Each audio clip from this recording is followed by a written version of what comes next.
Alright, so we all know January, we're going to have day one and then Royal Rumble later on. And of course, possibly Brock Lesnar would get the belt dropped over on a pay-per-view where Roman Reigns, and I'm going to say this, and this is the key factor of this entire video, that Roman Reigns has had the most dullest reign ever. I mean, it's gone from good when we were praising his promo skills. He was garnering an actual reaction. People were praising, like, he's the reason we watch SmackDown. Now he's technically the only excuse to even watch SmackDown because nobody on the show is a star. Jeff Hardy, everybody else is a perennial mid-card if they're not the champion.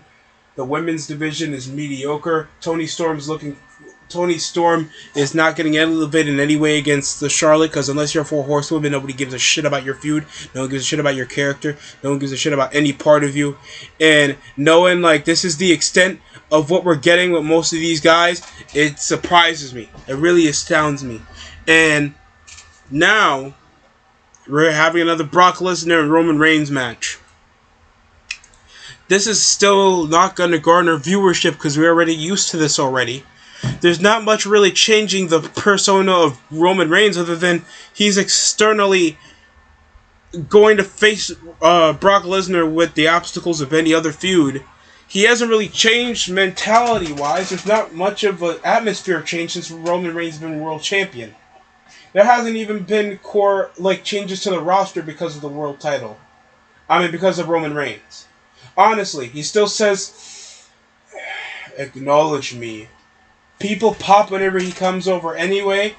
Nearly every match is formatted the same. We haven't seen good matches for Roman Reigns that, kept me actually invested since Kevin Owens and the Kevin Owens feud and then the triple threat match back at Mania. I think that was the extent of respect I had for Roman Reigns until he just keeps on facing mid-Carter, Cesaro, then Edge again, even though they could have just dropped the belt at Mania.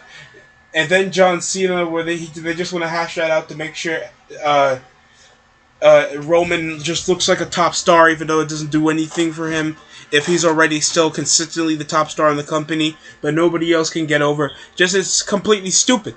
And just nobody can realistically beat him clean on the main roster anyway, unless they're actually booked well. Jeff Hardy gets 50-50 matches with Sheamus.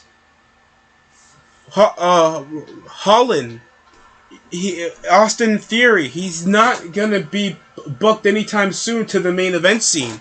And even if he is, he's just trying to get the other guys over. Respect to Jeff Hardy, but that's some bullshit. I need draws.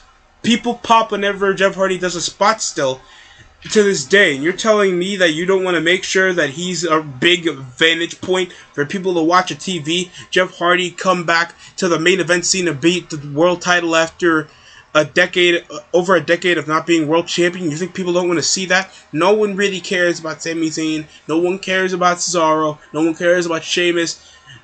You could have just done this and basically built over your roster from there. Nothing really changes over SmackDown while Roman Reigns is world champion. Nothing really changed about the persona and character of Roman Reigns. It wasn't even organically that he was world champ, that he even turned heel in the first place. And this is not me automatically hating it all because it's been a long time. It's just garnered stale. They're hitting over 1.9 to Brock Lesnar and Roman Reigns in the same show.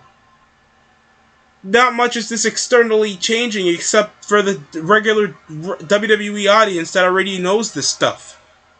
Not much of this is changing the extent of the viewership. And you can blame it over creative all you want. It's just Roman Reigns isn't really making a real reason to keep me invested.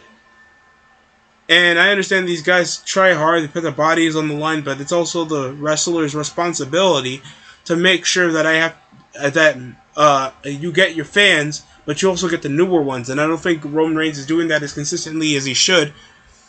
And knowing that we're going to have another Brock Lesnar and Roman Reigns feud, it proves several reasons. Nobody else has been elevated to the extent of Roman Reigns. Nobody is still a star, and this is the only extent of pay-per-view push that we can get to draw over numbers when we can't even do another pay-per-view on December. No one cares about freaking War Games I could care less. Vince doesn't even want to put his energy to ask if that can be in the freaking video game. People are more ecstatic to ask about GM mode, and GM mode is coming up in 2K22. We just have to know if there's even going to be a full roster come when the game comes out. Hopefully I'm wrong. I think the extent is just to make him drop the belt and turn him back into a babyface. Because I feel like this whole thing with Roman Reigns has gotten way too long. They could have dropped the belt back at SummerSlam or Mania. Or hell, just give it over to Cena. Just to let him do his tour, break Ric Flair's record, and you could have had some amazing work rate matches other than just making an entertaining TV show. Because somehow that's more people's focus. So at least bring that so I can have some intrigue to watch the show other than thinking that a long reign's going to do much. And hell, you can even make a long reign good. But people are just going to bitch it over that you're not getting the guys that the vocal minority wants over. So that's the extent that I have from there. But this feud, but this reign with Roman Reigns, hell, you can still keep him over in the main event scene. Hell, you can still keep him heel if you want. But drop the belt off him. Do something, just something about the format has to change, and possibly it has to go with Roman Reigns dropping the belt coming day one of Royal Rumble. Hopefully, until we all die or something, just for this to end. If they drop it over to Xavier Woods or Cesaro, yeah, I hope Fox is okay with SmackDown getting like a 1.5. So, that's it coming from me. Hopefully you guys think differently so we can have a discussion over in the comment section below. Subscribe, like. Want to make it to 140 before the year ends, or at least to 150 if you guys are much obliged to subscribe. And thanks for watching.